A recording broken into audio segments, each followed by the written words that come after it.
Silence on the ground floor. Part 1. The Unlocked Door. It was supposed to be a short exploration. Quick, quiet, and uneventful. Daniel and Chris had been drawn to the place for weeks.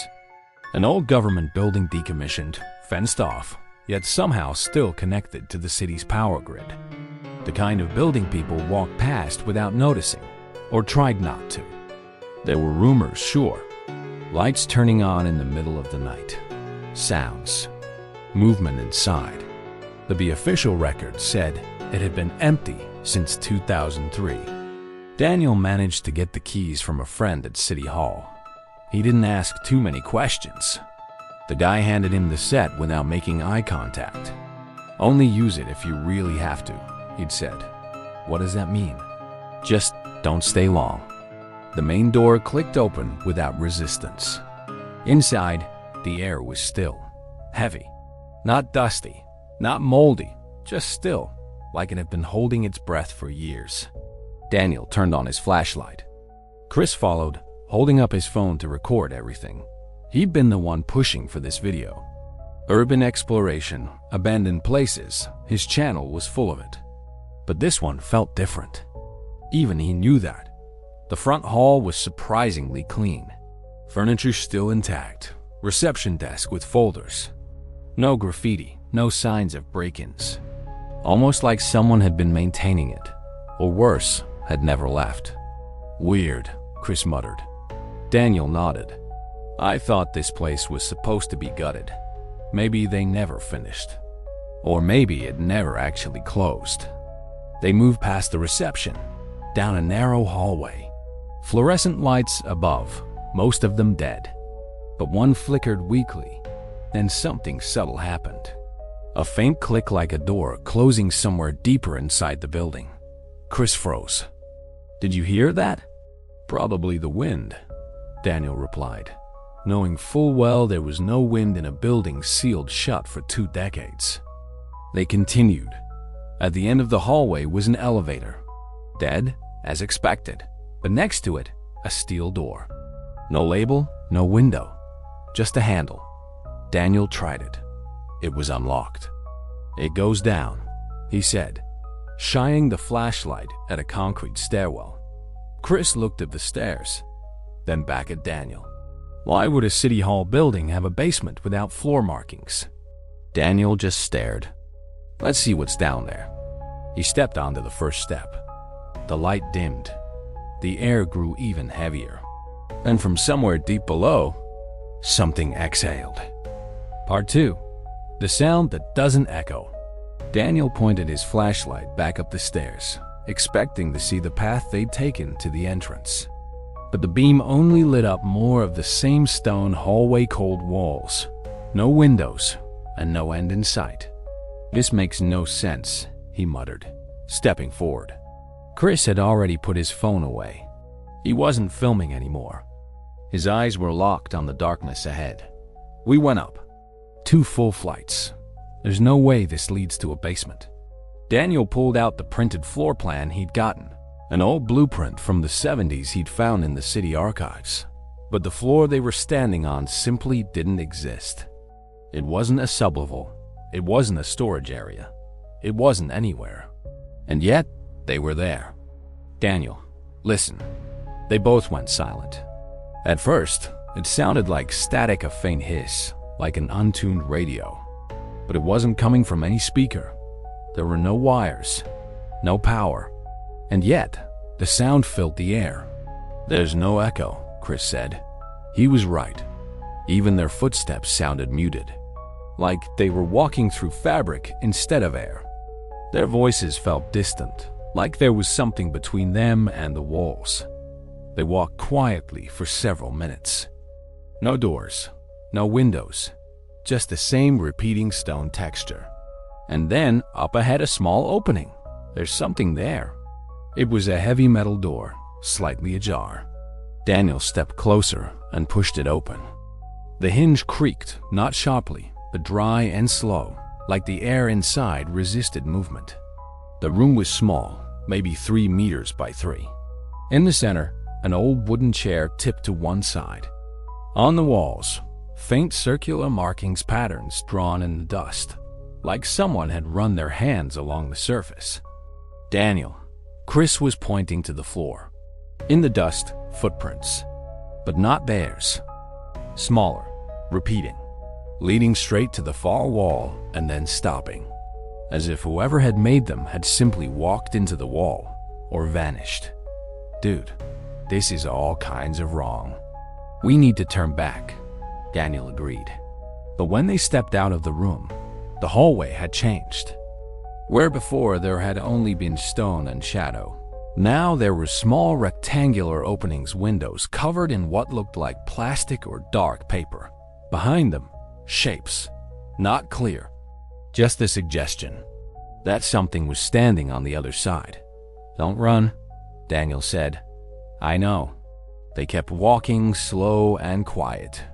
But no matter how far they moved, the hallway didn't change.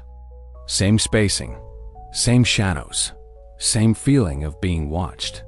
Daniel's flashlight flickered. The battery should have been full, but the beam was fading, dimmer with every step.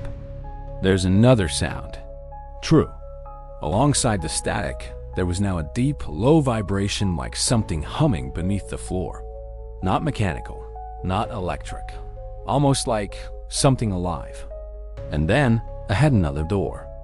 This one wide open, like it had been waiting for them.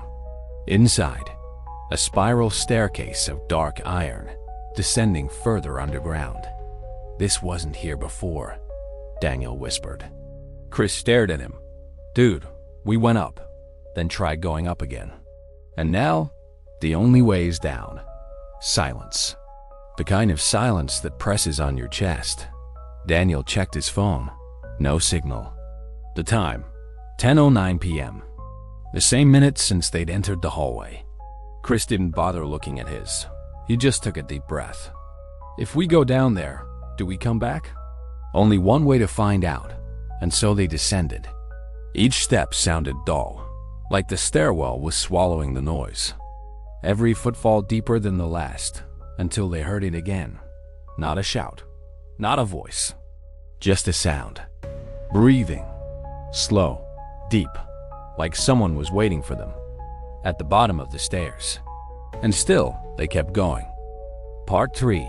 Sector T. The staircase ended in a plain metal door, one of those heavy industrial ones you only see in places meant to keep people out. It had no handle, just a card reader. Daniel pulled the ID badge from his pocket. He'd almost forgotten about it. A laminated card with nothing but a barcode and the faded letters. Sector T. He held it up to the reader. A soft click.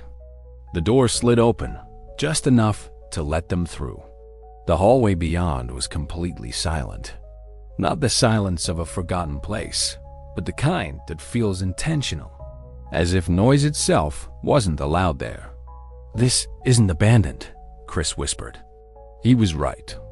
The floors were polished concrete. The ceiling had recessed lights, some flickering, others glowing steady. The air smelled faintly of disinfectant, not decay, not time. They walked slowly. Each step echoed just enough to remind them they were still real, still moving. Then, a room. Unmarked. Open. Inside, another chair in the center, same model as the one before, but newer. More stable. Around it, a ring of monitors, all turned off. A single desk in the corner with a rotary phone. No dial tone. Daniel approached the monitors. One of them blinked. Static. Then an image. It was a live feed of the hallway they'd just come from. They could see themselves standing in the room. What the... The angle wasn't from a corner or the ceiling. It was from inside the room. From a perspective behind them. Chris turned around fast. Nothing. Daniel tapped the side of the monitor. It fuzzed again. Then another image. A different hallway, empty, but clean. Lit. Maintained. Another. A small waiting room with a desk lamp still on. Chris picked up a file from the desk. No names. No photos. Just one phrase printed in the center of the page. Observation in progress. Cycle unstable. He looked at Daniel. "What cycle?" Daniel didn't answer, because he recognized the image on the last screen. It was a stairwell, the same one they'd come down. But in the feed, it was reversed. They were walking up. Chris stepped closer. "That's us?" Daniel squinted. In the footage, he was alone. "No, Chris. Just Daniel, walking calmly. Flashlight steady, no hesitation." And then he turned, looking directly into the camera. Right at them. Chris backed away. Nope, that's not us. That's not now." Daniel stood frozen. The screen blinked. Static again. Chris grabbed his arm. "We need to go." But Daniel didn't move. His eyes were fixed on the floor beneath the chair. Something had changed. A crack in the concrete, small but deliberate, like a hidden hatch or panel. Daniel crouched, running his hand along the edge. Click. The panel lifted. Inside, a metal box sealed with a combination lock. Scratched into the surface, barely legible. "Replacement ready." Chris stared. "What the hell does that mean?" Daniel looked up. But before he could answer, the lights above them dimmed. Not flickered, not glitched, dimmed, like something was sinking the energy out of the air. And then, from the hallway, footsteps. Steady, heavy, not running, coming their way. Chris dropped the file. Daniel stood up fast. "Move." They didn't look back. Part 4. The person behind you. They ran down the corridor in silence. Not speaking, not looking at each other, just moving. The footsteps behind them didn't speed up. They stayed steady, confident, as if the thing, whatever it was, knew they couldn't outrun it. Daniel stopped suddenly at a junction. Left or right? No signs, no numbers, just identical paths. Chris pointed left. They ran. The hallway narrowed, and the lights began flickering in sequence, one by one, as if something was following them, just out of reach. They turned a corner, then another, and then a door.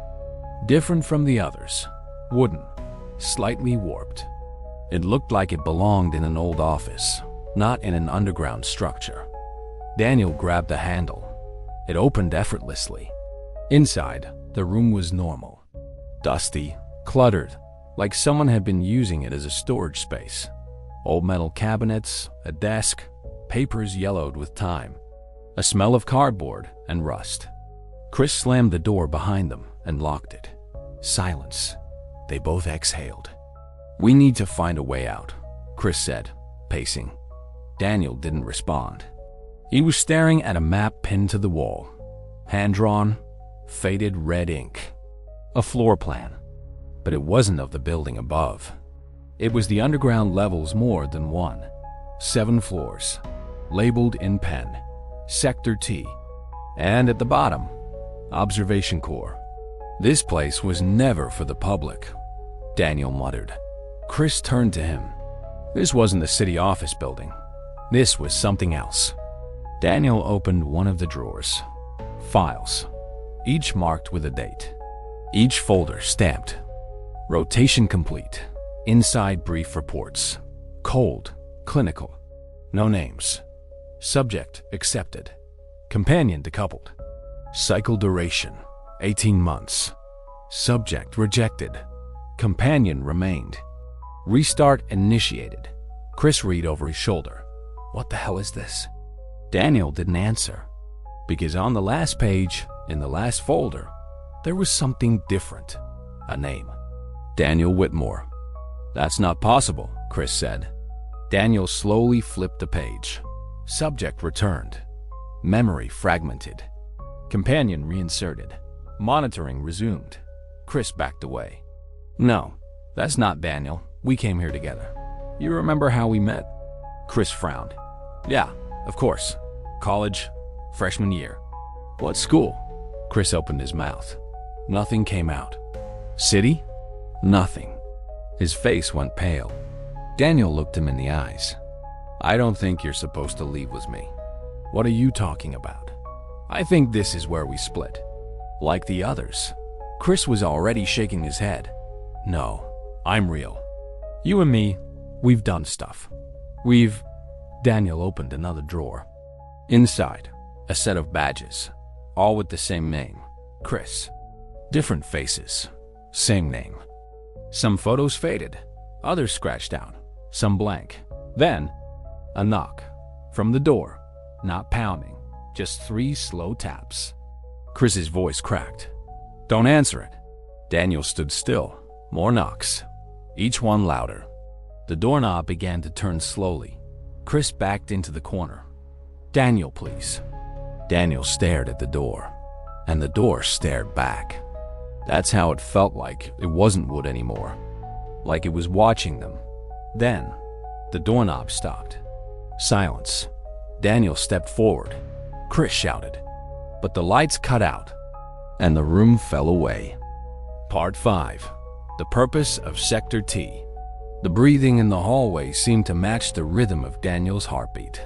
Low, steady, as if the building itself were alive and worse, aware of their presence. Chris walked backward, eyes fixed on the door they had just come from. Whatever it is, it's close. Really close. Daniel held the ID badge in one hand. In the other, the flashlight now dimmer than ever. We need to get out of this sector. How? Maybe the building allows it. If it brought us here, maybe it left a way out. They returned to the corridor. The lights had dimmed, as if night had fallen inside, even though there were no windows.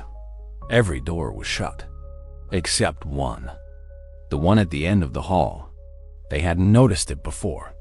It was different, larger, made of reinforced metal, with a small green light glowing above the handle. A badge scanner. Daniel approached. The badge vibrated slightly in his hand. When he tapped it to the scanner, a short beep echoed through the silence. The door slid open. Inside, everything changed. It was no longer an abandoned wing. It was a fully operational office, clean, sleek, filled with tidy desks, active monitors, organized files. At the center of the room, an entire wall was covered in surveillance screens, each showing a different part of the facility, including the floor they were currently on. Daniel, this stuff is live. It's all working. Everything's working. Chris pointed to one of the monitors. It showed the staircase they had used to come down from the lobby. But what was on screen wasn't both of them. It was Daniel, alone, on the stairs, climbing. No Chris, no flashlight. Just him, staring directly into the camera, as if he knew they were watching. Chris stepped back. What the hell is going on? Daniel stood silent for a few seconds, then walked to the desk in the center of the room. There was a folder on it. Inside, a single document. Rotation Procedure, Sector T. The text read, upon identifying a new candidate with compatible background, follow integration protocol, visual and physical entry log. Gradual approach to recognition chamber. Activation of latent memories. Detachment of the companion. Replacement of previous element. Chris read over Daniel's shoulder. Replacement? Detachment of the companion. He looked at Daniel, uneasy. I'm the companion? Chris, do you remember how we met? Of course. College. First week. What was the name of the college? Chris opened his mouth, but no answer came. Do you remember the city? Silence. Your current address? Chris started to back away. Daniel slowly turned. Chris! Daniel, this isn't you. Maybe it is. Or maybe this is who I've always been. And this is just routine. Daniel raised the badge. Looked again at the wall of monitors. Now, all the screens showed empty rooms. No Chris. No Daniel. No one. Just the corridor in Sector T. And in the central screen, the lone chair. The center of the first room. It's a cycle, Chris. I enter. You disappear.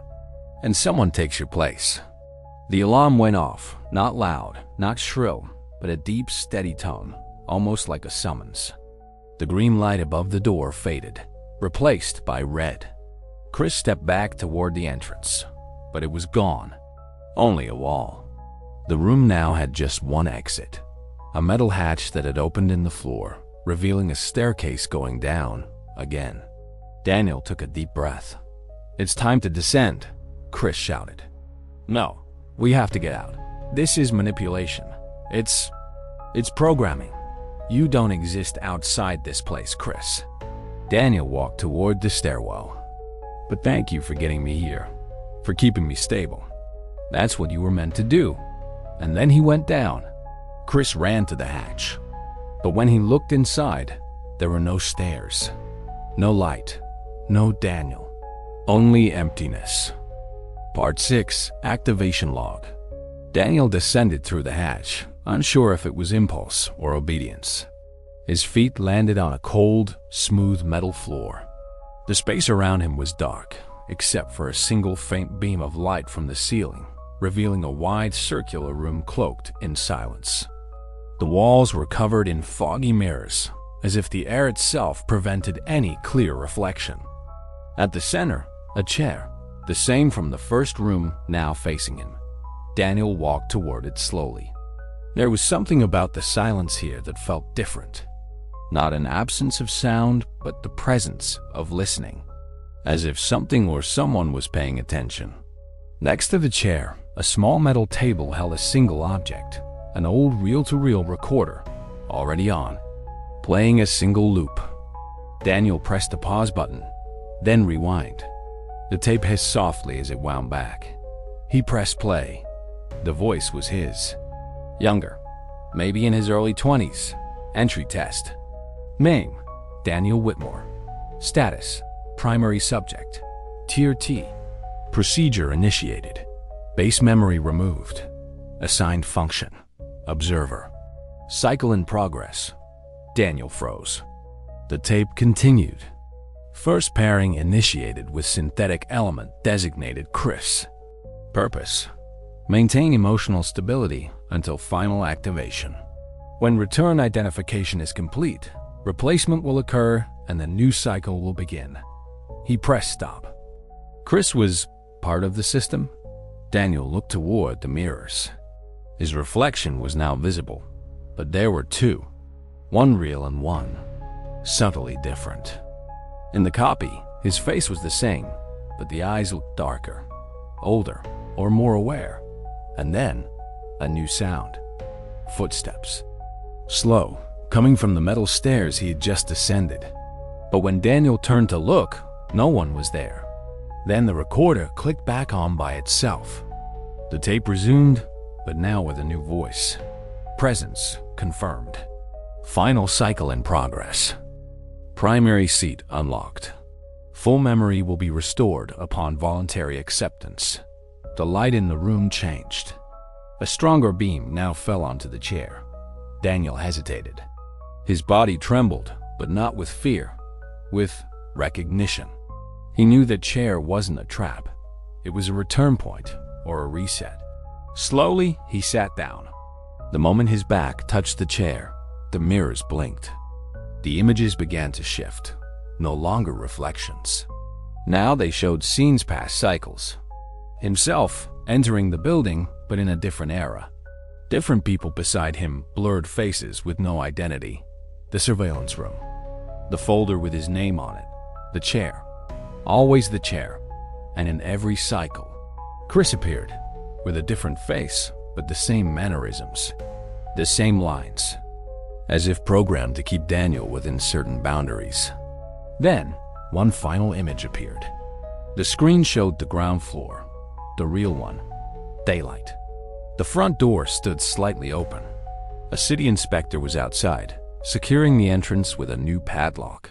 But inside, the camera showed Daniel, sitting in the chair, still there, while the world outside carried on, as if none of it ever existed. The room's lights shut off, and Daniel remembered everything, every cycle, every version of Chris. Every time he tried to leave and was reset. The final voice echoed from the recorder. Memory restored. Containment function active.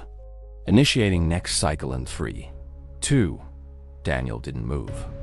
The breathing returned, now beside him.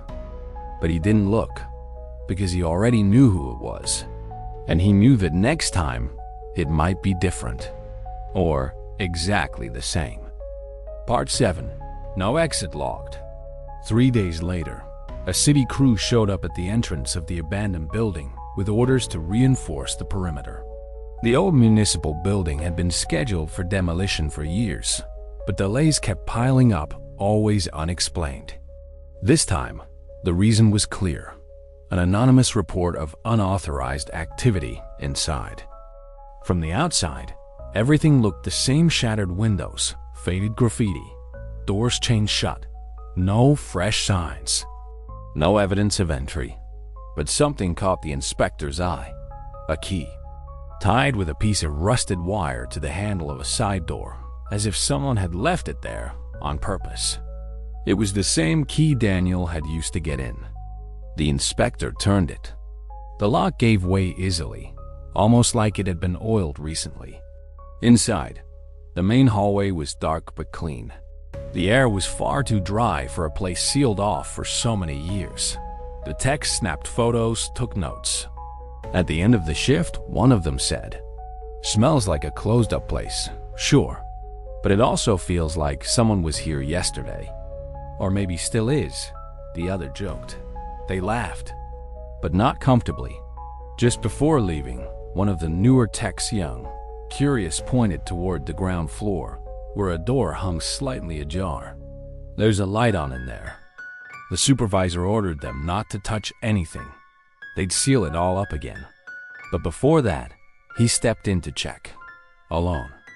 The room had the same layout as always: a wooden chair at the center, a desk with files, and a small camera mounted in the corner. On the desk, inside the folder, was a single printed page. Name: Daniel Whitmore. Last cycle: active. Status: Internal Sector T.